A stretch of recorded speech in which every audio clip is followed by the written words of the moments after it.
क्या कभी आपने सोचा है कि महाभारत का सबसे शक्तिशाली योद्धा, जिसके शरीर पर जन्म से ही दिव्य कवच और कुंडल थे, जिसे स्वयं सूर्यदेव का पुत्र कहा गया, जो अकेले हजारों महारथियों का सामना कर सकता था, आखिर वही कर्ण अपने जीवन के सबसे महत्वपूर्ण क्षण में असहाय क्यों हो गया? क्या उसकी हार केवल भाग्य थी, या उसके पीछे एक ऐसा श्राप था जिसने पूरे महाभारत का इतिहास बदल दिया? और सबसे बड़ा प्रश्न, भगवान परशुराम जैसे महान गुरु, जिन्होंने कर्ण को अपने सबसे प्रिय शिष्य की तरह अपनाया, उन्होंने उसी शिष्य को ऐसा श्राप क्यों दिया जो उसकी मृत्यु का कारण बन गया? क्या कर्ण वास्तव में दोषी था, या परिस्थितियों ने उसे ऐसा करने पर मजबूर कर दिया था? आज दिव्या मिस्टिक में हम जानेंगे उस दर्दनाक कहानी को, जिसमें सम्मान की भूख, अपमान का दर्द, गुरु के प्रति समर्पण, एक मजबूरी में बोला गया झूठ और नियति का ऐसा खेल छिपा है जिसने इतिहास की दिशा ही बदल दी। यह केवल एक श्राप की कहानी नहीं है, बल्कि उस इंसान की कहानी है जिसने पूरी जिंदगी सम्मान पाने के लिए संघर्ष किया, लेकिन अंत में अपने ही भाग्य से हार गया।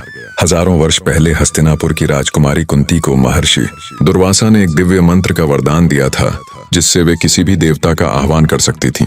किशोरावस्था की जिज्ञासा में उन्होंने एक दिन सूर्यदेव का आह्वान कर दिया। देखते ही देखते तेजस्वी प्रकाश से पूरा वातावरण भर गया और स्वयं सूर्यदेव उनके सामने प्रकट हुए। कुंती भयभीत हो गईं। उन्होंने विनती की कि वे केवल मंत्र की शक्ति देखना चाहती थीं, लेकिन दिव्य वरदान निष्फल नहीं हो सकता था। समय आने पर कुंती ने एक अद्भुत बालक को जन्म दिया। उस बालक के शरीर पर जन्म से ही दिव्य कवच और कुंडल थे, जो उसे लगभग अजेय बनाते थे। लेकिन उस समय कुंती अविवाहित थीं। समाज के भय, लोकलाज और परिवार की प्रतिष्ठा ने एक माँ को ऐसा निर्णय लेने पर मजबूर कर दिया, जिसे याद करके उनका हृदय जीवन भर रोता रहा। उन्होंने उस नवजात शिशु को एक छोटी सी टोकरी में रखा, उसके माथे को चूमा, आंखों से आंसू बहते रहे और कांपते हाथों से उसे नदी की धारा में बहा दिया। उस दिन केवल एक बालक नदी में नहीं बहा था, बल्कि एक माँ का हृदय भी उसी धारा में बह गया था। नदी की लहरें उस टोकरी को अपने साथ दूर ले गईं, जहां हस्तिनापुर के सारथी अधिरथ और उनकी पत्नी राधा ने उसे पाया। संतानहीन दंपति ने उस बालक को ईश्वर का उपहार समझकर अपने घर ले लिया। उन्होंने उसका पालन पोषण अपने पुत्र की तरह किया। वही बालक आगे चलकर कर्ण, राधे और वसुषेण के नाम से प्रसिद्ध हुआ। बचपन से ही कर्ण अन्य बच्चों से अलग था। उसकी आंखों में एक अजीब सी चमक थी। जहां दूसरे बच्चे खेलते थे, वहां कर्ण पेड़ों की डालियों से धनुष बनाता, मिट्टी के निशाने तैयार करता और घंटों अभ्यास करता रहता, मानो धनुर्विद्या उसके रक्त में बह रही हो। लेकिन संसार प्रतिभा से पहले पहचान पूछता है। लोग उसे बार बार याद दिलाते कि वह केवल एक सारथी का पुत्र है। राजकुमारों के साथ खड़ा होने का अधिकार उसे नहीं है। हर अपमान उसके हृदय में तीर की तरह चुभता, लेकिन हर तीर उसके संकल्प को और मजबूत कर देता। उसने निश्चय कर लिया कि एक दिन पूरी दुनिया उसकी प्रतिभा के सामने सिर झुकाएगी। उसी समय हस्तिनापुर में गुरु द्रोणाचार्य राजकुमारों को धनुर्विद्या सिखा रहे थे। अर्जुन उनकी आंखों का तारा थे। जब कर्ण ने अर्जुन की अद्भुत धनुर्विद्या देखी, तब उसके मन में केवल एक ही इच्छा जागी, उसे अर्जुन से भी महान बनना है। वह द्रोणाचार्य के पास पहुंचा, विनम्र होकर शिक्षा की प्रार्थना की, लेकिन उसकी पहचान सुनते ही उसे स्वीकार नहीं किया गया। उस दिन कर्ण के भीतर जो पीड़ा पैदा हुई, उसने उसके जीवन की दिशा बदल दी। उसने समझ लिया कि इस संसार में जन्म का बंधन उसकी प्रतिभा से बड़ा माना जा रहा है। लेकिन उसने हार नहीं मानी।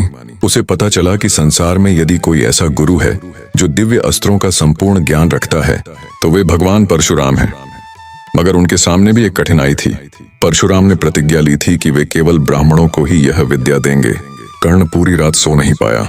एक तरफ उसका सपना था, दूसरी तरफ सत्य। यदि वह सच बोलता तो शायद उसे कभी शिक्षा नहीं मिलती। यदि झूठ बोलता तो गुरु के विश्वास को ठेस पहुंचती। अंततः उसने अपने जीवन का सबसे कठिन निर्णय लिया। उसने साधारण ब्राह्मण के वस्त्र धारण किए और महेंद्र पर्वत की ओर चल पड़ा, जहां भगवान परशुराम का आश्रम था। कई दिनों तक जंगलों, नदियों और पहाड़ों को पार करने के बाद वह आश्रम पहुंचा। वहां चारों ओर गहरा सन्नाटा था। केवल पक्षियों का मधुर स्वर और तपस्या की दिव्य ऊर्जा वातावरण में फैल रही थी। कर्ण ने दूर से ही दोनों हाथ जोड़कर प्रणाम किया। भगवान परशुराम ने अपनी आंखें खोली और शांत स्वर में पूछा, कौन हो पुत्र? कर्ण ने सिर झुकाकर उत्तर दिया, गुरुदेव, मैं एक ब्राह्मण हूँ। ज्ञान की तलाश में आपके चरणों में आया हूँ। कृपा करके मुझे अपना शिष्य बना लीजिए। कुछ क्षणों तक परशुराम मौन रहे। उन्होंने कर्ण की आंखों में देखा। उन आंखों में छल से अधिक ज्ञान प्राप्त करने की तीव्र इच्छा दिखाई दे रही थी। उन्होंने कहा, यदि तुम्हारे भीतर धैर्य है, यदि तुम तपस्या का कष्ट सह सकते हो और यदि गुरु का आदेश तुम्हारे लिए सबसे बड़ा धर्म है तो मैं तुम्हें स्वीकार करता हूँ। ये सुनते ही कर्ण की आंखों में आंसू आ गए। वर्षों का संघर्ष मानो एक पल में सफल हो गया। उसने गुरु के चरणों में सिर रख दिया। उसी दिन से उसके जीवन का नया अध्याय नहीं बल्कि नया अस्तित्व शुरू हुआ। अब उसका हर दिन सूर्योदय से पहले आरंभ होता। घंटों तक धनुष चलाना, मंत्रों का अभ्यास करना, दिव्य अस्त्रों की साधना करना और रात होने तक गुरु की सेवा करना उसकी दिनचर्या बन गई। उसने कभी शिकायत नहीं की, कभी थकान की बात नहीं की। उसके हाथों में छाले पड़ जाते, शरीर पसीने और धूल से भर जाता, लेकिन उसके चेहरे पर संतोष दिखाई देता क्योंकि उसे वह मिल रहा था जिसके लिए उसने सब कुछ दांव पर लगा दिया था। धीरे धीरे भगवान परशुराम भी समझ गए कि उनका यह नया शिष्य साधारण नहीं है। जो विद्या दूसरे वर्षों में सीखते, कर्ण उसे कुछ ही समय में आत्मसात कर लेता। उसकी स्मरण शक्ति अद्भुत थी, उसका लक्ष्य अटल था, उसकी एकाग्रता इतनी गहरी थी कि साधना के समय मानो संसार उसके लिए अस्तित्व ही नहीं रखता था। परशुराम का स्नेह दिन ब दिन उस पर बढ़ता गया। वे उसे दिव्य अस्त्रों के वे रहस्य भी बताने लगे जो उन्होंने बहुत कम लोगों को सिखाए थे। कर्ण के लिए यह किसी स्वप्न से कम नहीं था, लेकिन हर बार जब गुरु उसे आशीर्वाद देते, उसके भीतर एक आवाज उठती। यदि गुरुदेव को सच्चाई पता चल गई तो यह भय उसके साथ हर दिन जीता था। वह गुरु की आंखों में देखकर मुस्कुराता, लेकिन भीतर से अपराध बोध उसे चैन से जीने नहीं देता। फिर भी वह सोचता कि एक दिन जब वह महान योद्धा बन जाएगा तब शायद सब कुछ ठीक हो जाएगा। उसे क्या पता था कि नियति उससे कहीं अधिक कठोर योजना बना चुकी है। एक दिन परशुराम और कर्ण जंगल में अभ्यास करके लौट रहे थे। कई घंटों की साधना के बाद दोपहर की धूप तेज हो चुकी थी। परशुराम ने कहा, पुत्र, आज मैं बहुत थक गया हूँ, कुछ देर विश्राम करना चाहता हूँ। कर्ण ने तुरंत भूमि पर बैठकर कहा, गुरुदेव, आप अपना सिर मेरी गोद में रखकर विश्राम कीजिए। परशुराम मुस्कुराए और कर्ण की गोद में सिर रखकर सो गए। चारों ओर पूर्ण शांति थी। हवा धीरे धीरे बह रही थी, पेड़ों की पत्तियां हिल रही थीं। ऐसा लग रहा था मानो पूरा जंगल भी उस क्षण विश्राम कर रहा हो। लेकिन उसी समय नियति ने अपना खेल शुरू किया। अचानक एक भयानक कीड़ा, जिसे कई परंपराओं में वज्रकीट कहा गया है, धरती से निकलकर कर्ण की जांघ पर चढ़ गया। अगले ही पल उसने कर्ण की जांघ में इतनी गहराई से काटना शुरू किया कि मांस चीरता हुआ भीतर तक पहुंच गया। असहनीय पीड़ा से कर्ण का पूरा शरीर कांप उठा। उसकी जांघ से रक्त की धारा बहने लगी। दर्द इतना भयानक था कि कोई भी सामान्य मनुष्य चीख उठता, लेकिन कर्ण ने अपने होंठ भींच लिए। उसके मन में केवल एक ही विचार था, यदि मैं हिला तो गुरुदेव की नींद टूट जाएगी। उसने दर्द को अपने भीतर कैद कर लिया। रक्त लगातार बहता रहा। उसकी जांघ लहूलुहान हो गई। पीड़ा हर क्षण बढ़ती जा रही थी। फिर भी उसने अपने चेहरे पर शिकन तक नहीं आने दी। रक्त की गर्म धार धीरे धीरे बहते हुए भगवान परशुराम के कंधे तक पहुंच गई। रक्त की गर्माहट महसूस होते ही उनकी आंखें खुल गईं। उन्होंने देखा कि कर्ण की जांघ बुरी तरह फट चुकी है। मांस चीरकर एक भयानक कीड़ा भीतर तक घुस चुका है और चारों ओर रक्त ही रक्त फैला हुआ है। परशुराम तुरंत उठ बैठे। उन्होंने अपने तपोबल से उस कीड़े को हटाया और आश्चर्य से कर्ण की ओर देखने लगे। कुछ क्षण तक वे मौन रहे, फिर गंभीर स्वर में बोले, पुत्र, इतना असहनीय दर्द सहकर भी तुमने मुझे जगाया क्यों नहीं? कर्ण ने विनम्रता से उत्तर दिया, गुरुदेव, आपकी नींद मेरे दर्द से अधिक महत्वपूर्ण थी। मैं कैसे आपको परेशान कर सकता था? यह सुनकर परशुराम की आंखों में पहले गर्व की झलक आई, लेकिन अगले ही पल उनका चेहरा बदल गया। वर्षों का अनुभव उन्हें एक सत्य की ओर ले जा चुका था। उन्होंने कठोर स्वर में कहा, नहीं, यह संभव नहीं है। कोई साधारण ब्राह्मण इतनी असहनीय पीड़ा सह ही नहीं सकता। ऐसी सहन शक्ति केवल किसी महान क्षत्रिय में हो सकती है। सच बताओ, तुम वास्तव में कौन हो? यह प्रश्न सुनते ही कर्ण का हृदय मानो रुक गया। जिस क्षण से वह आश्रम में आया था, उसी क्षण से जिस सत्य को छिपा रहा था, आज वही सत्य उसके सामने खड़ा था। कुछ पल तक उसने मौन रहने की कोशिश की, लेकिन गुरु की दृष्टि से सत्य छिपाना अब संभव नहीं था। उसकी आंखों से आंसू बहने लगे। वह परशुराम के चरणों में गिर पड़ा और कांपती आवाज में बोला, गुरुदेव, मैंने आपसे असत्य कहा था। मैं जन्म से ब्राह्मण नहीं हूँ। संसार मुझे एक सूतपुत्र के रूप में जानता है। मुझे भय था कि यदि मैं सच बता दूंगा तो आप मुझे कभी शिक्षा नहीं देंगे। मैं केवल ज्ञान चाहता था। मैंने किसी का अपमान करने के लिए झूठ नहीं बोला था। मेरे जीवन का एकमात्र उद्देश्य सर्वश्रेष्ठ धनुर्धर बनना था। यह सुनते ही परशुराम के चेहरे पर गहरा दुख छा गया। उन्हें अपने प्रिय शिष्य की प्रतिभा पर गर्व था, लेकिन उससे भी अधिक उन्हें इस बात का आघात पहुंचा कि उनके साथ छल किया गया। कुछ क्षणों तक वे मौन रहे। उनकी आंखों में क्रोध से अधिक पीड़ा दिखाई दे रही थी। उन्होंने भारी स्वर में कहा, कर्ण, तुम्हारी प्रतिभा पर मुझे कभी संदेह नहीं था।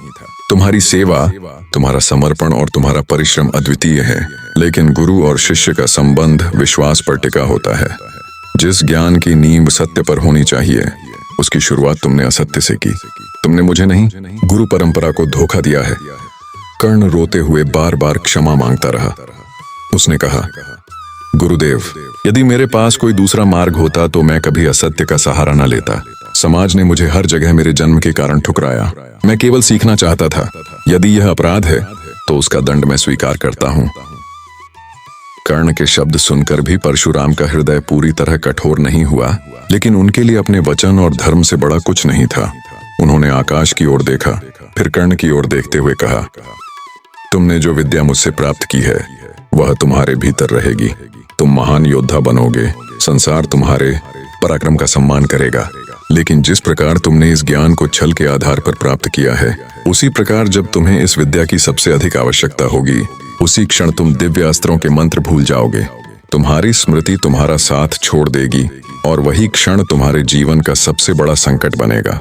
यही मेरा श्राप है। परशुराम के मुख से यह श्राप सुनते ही मानो समय थम गया। कर्ण की आंखों से आंसू लगातार बह रहे थे। उसने दोनों हाथ जोड़कर गुरु के चरण पकड़ लिए और कांपती हुई आवाज में बोला, गुरुदेव, मैं जानता हूं कि मैंने आपसे सत्य छिपाया, लेकिन मेरा उद्देश्य कभी आपका अपमान करना नहीं था।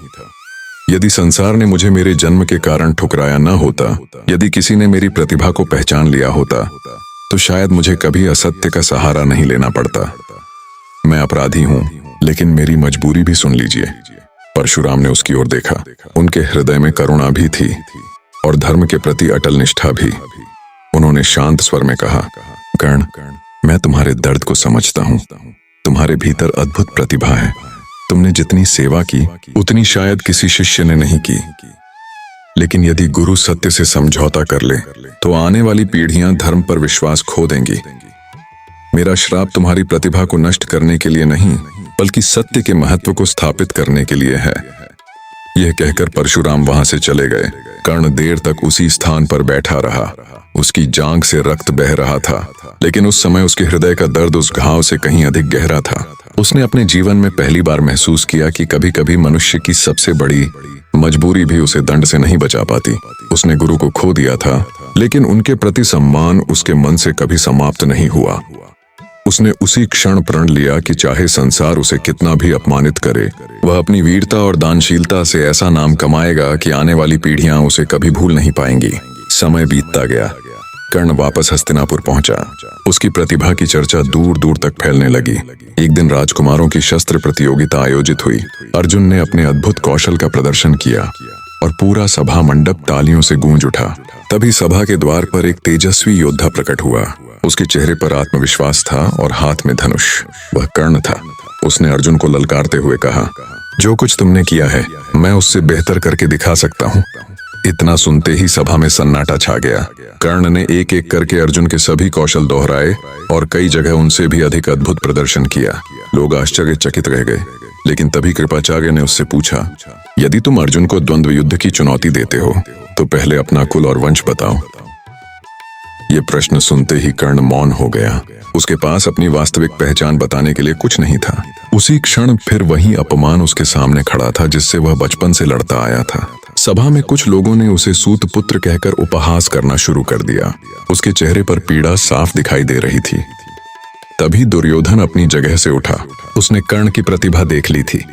उसने घोषणा की, प्रतिभा किसी कुल की मोहताज नहीं होती। आज से मैं कर्ण को अंग देश का राजा घोषित करता हूँ। अब यह किसी साधारण सारथी का पुत्र नहीं, बल्कि एक राजा है और अर्जुन का सामना करने का पूरा अधिकार रखता है। दुर्योधन के इन शब्दों ने कर्ण के जीवन की दिशा बदल दी। जिस सम्मान के लिए वह वर्षों से तरस रहा था, वह सम्मान उसे दुर्योधन ने एक ही क्षण में दे दिया। उसी दिन कर्ण ने मन ही मन निश्चय किया कि जीवन की अंतिम सांस तक वह दुर्योधन का साथ नहीं छोड़ेगा, चाहे पूरी दुनिया उसके विरुद्ध क्यों न हो। लेकिन उसे यह नहीं पता था कि भगवान परशुराम का श्राप अब भी उसकी नियति के साथ चल रहा है और एक दिन वही श्राप कुरुक्षेत्र के मैदान में उसके जीवन का सबसे बड़ा शत्रु बनकर सामने आएगा। समय बीतता गया।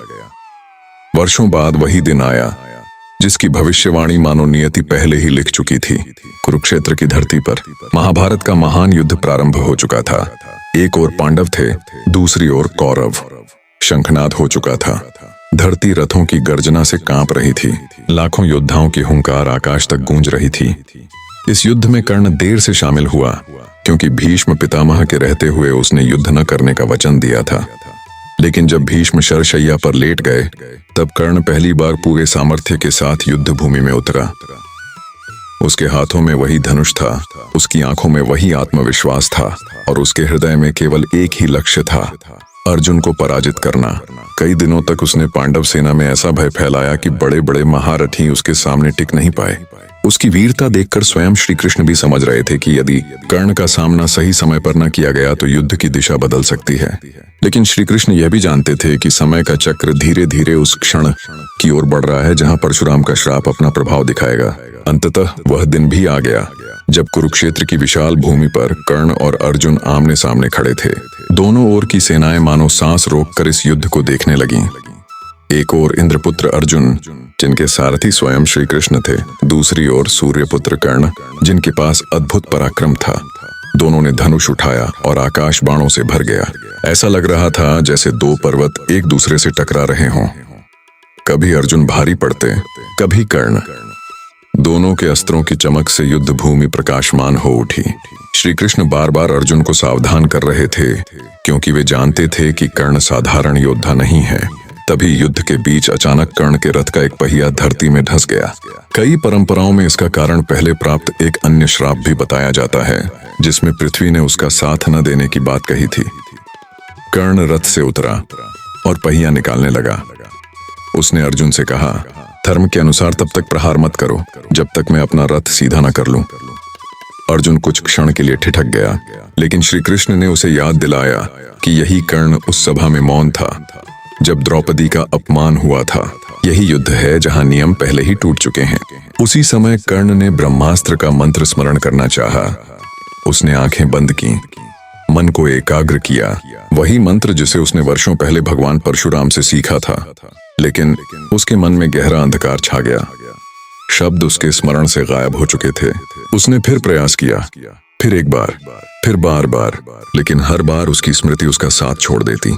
उसी क्षण उसे अपने गुरु के वे शब्द याद आए, जब तुम्हें इस विद्या की सबसे अधिक आवश्यकता होगी, उसी समय तुम इसे भूल जाओगे। कर्ण की आंखों के सामने वर्षों पुराना वह दृश्य घूम गया।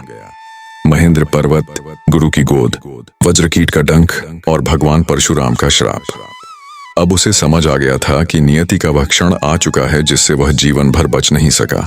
उसके हाथ कांप उठे। उसके पास अद्भुत साहस था, लेकिन मंत्र स्मरण नहीं हो रहा था। उसी निर्णायक पल में अर्जुन ने गांडीव पर बाण चढ़ाया।